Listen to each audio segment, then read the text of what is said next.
everyone. My name is Rafenanta, and I pleasure to welcome to your today presentation on a crucial topic for any organization, the scope of financial management.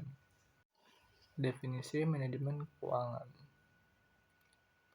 Definisi manajemen adalah ilmu dan seni dalam perencanaan, perorganisasian, dan kepemimpinan pengendalian sumber daya organisasi untuk mencapai berbagai tujuan yang telah ditetapkan secara efektif dan efisien. Dan sumber daya organisasi adalah salah satu sumber daya utama organisasi adalah uang atau money. Sumber daya keuangan tidak hanya berupa uang tunai, tetapi juga aset yang dapat dinilaikan dengan uang, baik aset bergerak maupun tidak bergerak, seperti persediaan, mesin, peralatan, bangunan, dan tanah. Mengapa manajemen keuangan itu penting? Yang pertama, dibutuhkan di setiap tingkatan masyarakat, mulai dari masalah rumah tangga hingga perusahaan besar berorientasi laba dan nirlaba. Yang kedua, yaitu bersama dengan departemen lain, yaitu manajemen keuangan, menentukan semua kebijakan untuk menjaga bahkan meningkatkan kelangsungan hidup perusahaan. Yang ketiga, merupakan aspek pendukung bagi bidang-bidang kepentingan lainnya.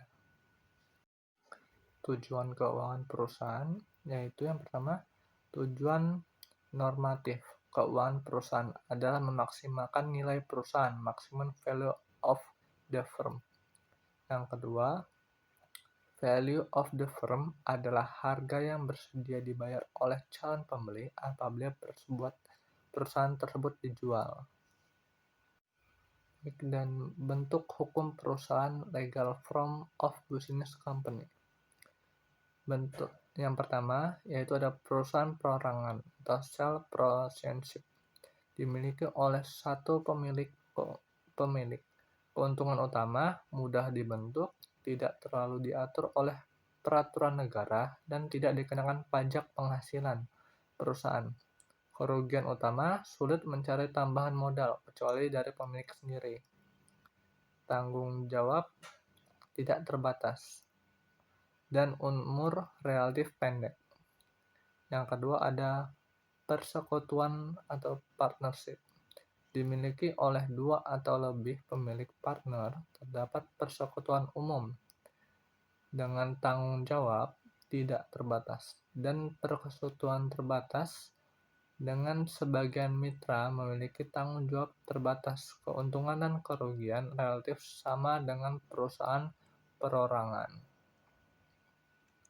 Dan yang ketiga ada perseroan atau corporation, dikelola oleh badan hukum yang terpisah dari pemiliknya, pemegang saham atau shareholder. Keuntungannya yaitu umur relatif tidak terbatas, mudah berganti pemilik, kepemilikan terbatas pada saham yang diinvestasikan, dan relatif mudah memperoleh modal. Kerugiannya dikenakan pajak berganda atau double taxation, pajak perusahaan dan pajak pemilik, serta biaya manajemen dan pelaporan yang tinggi. Sebagai kesimpulan, itu manajemen keuangan sangat penting karena memandu keputusan strategis perusahaan tentang dana aset dan pembagian laba. Ingatlah, tujuan utamanya bukan sekedar laba, tetapi untuk memaksimalkan nilai perusahaan dalam jangka panjang. Thank you for attention. Wassalamualaikum warahmatullahi wabarakatuh.